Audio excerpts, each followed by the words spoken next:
And because Kaizen means continuous improvement, that's our company goal and our goal for your sales department and dealership.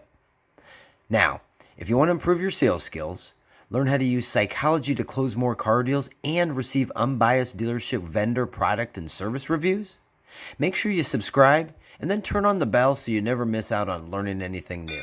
Centers around an explanation of market-based pricing. Who knows what market-based pricing is? You know what? What is it, Bill? Market-based pricing is using an algorithm that allows you to search many other car selling sites to come up with the best price. Yes. Yeah, he's correct. So most dealerships use this. They use this in their pricing. You folks use this in your pricing. So I'm not sure exactly where you, in fact, Marcos could tell us really well because one of his things is he's kind of like an inventory analyst. And so he kind of looks at these things and see how these price these to market.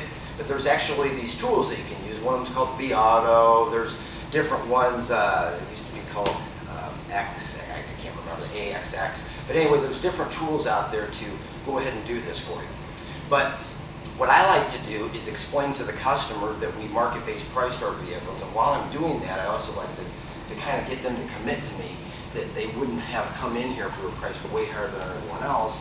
And that way, when we do have to talk about him, maybe he or she asking us for a discount when we're negotiating the deal, we can kind of call back to that, kind of like a good comedian, call back to a joke early on in a set. You ever have that? You see a female or a male comedian, they'll make this little joke, and then they sprinkle it in 3 times. They call back to that joke several times. And then at the very end, a lot of times, it's kind of like the coup de grace. That's like the really big funny jokes. They'll call back to it one more time. Everybody's like, oh man. And it's kind of cool because they just find a way to work it in every single situation. That's kind of what this is. You're going to call back to this. So you can do this anytime before you work your figures.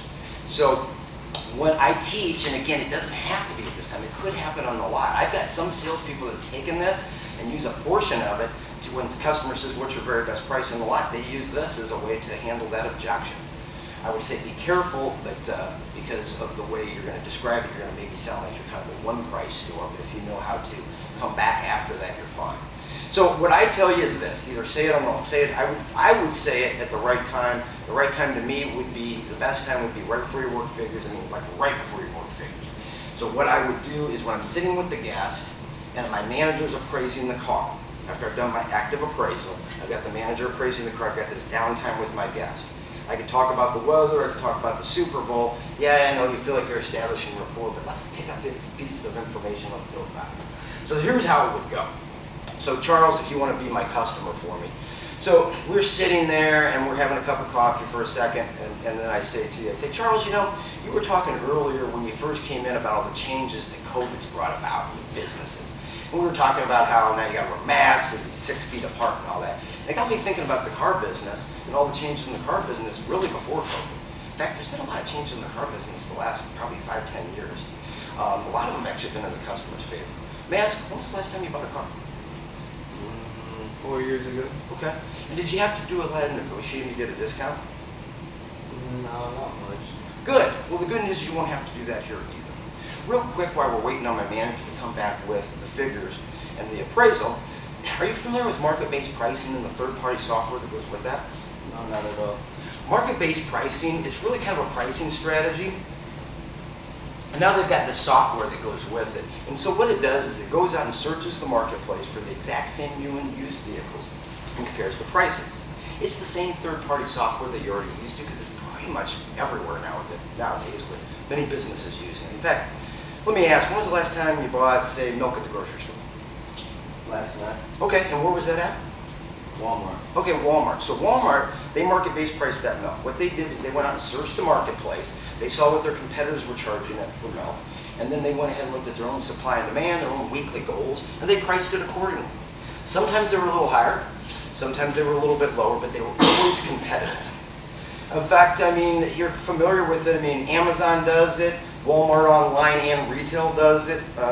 Airlines, hotels.com. In fact, I bet you did a little shopping for trucks before you came in here today. Am I wrong? Yeah, a little bit. Okay. And let me ask you, would you even bother to stop in if we were priced way higher than everyone else? Not at all. And that's just it, Charles. We had to have that vehicle price right, or you or anyone else wouldn't even come in and take a look at it, let alone possibly take one home. So that's why we pre-discount almost all of our vehicles. Now I see my manager, it looks like he's just come back from the appraisal, so I'm gonna go ahead and get the proposal, and then I'll go through the opportunity with you, okay? Awesome. All right, so that's the close. What do you think?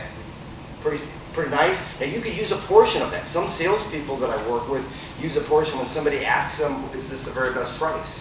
And they go, are you familiar with market-based prices? They just pick it up from there. They don't introduce it like I do with the COVID and a lot of changes in the last 10 years. So it still really gets to the point of where they're trying to get to. But it's kind of nice because then whenever you're in there working with your guest and they ask for a discount, they're asking for $1,000 off, and you've negotiated, and one of the guys I used to work with used to say fence, kind of fence back and forth a little bit on the price. So you've negotiated a bit, and then you could use one of these closes that I kind of introduced on Monday, which I call a little numbers close. A friend of mine that's a trainer actually came up with these, and I just kind of like a guy that goes ahead and covers a song. I just have taken it and made it my own. And so this one's called the Advanced Ad Credit. And so again, you just told this customer how you've pretty much got your price right there. It's pretty much your best price, right? But you haven't actually said that. You didn't say there were one price. However, you've indicated that. So we've gone back and forth. We'll say we fenced back and forth, kind of like they do on Pawn Stars. They've asked for a $1,000 discount. We kind of bounce back and forth a little bit. He's still kind of stuck on $600, and then I just say this to him. And this would be the person that's just not buying without some type of a discount. We want to use little numbers to anchor love. So I would just say, hey, Charles, I get that you guys want to get, I get you'd like to get an additional discount. As we've discussed, the vehicle has been pre-discounted.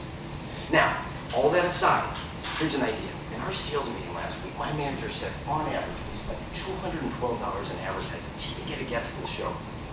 Now, rather than us have to spend that money to put another guest in your seat to look at your car, what if I asked my manager to advance us that $212 in advertising, like as a credit, kind of taking it off the price? If I could get him to advance that, do you see any other reason you wouldn't take the vehicle home now? And then you continue on. He may say, no, I want 300, or I want this, or I want 6. It won't work every single time, but it anchors you low, okay, for starters. And then, if he asks for 2,000 off and I come back with 212, he right away knows he's probably, remember we talked about asking prices, liking prices, and taking prices? He'll probably jump down a couple notches to his taking, right? Because he's like, man, this guy's starting low. Me wanting 2,000 off is probably unrealistic.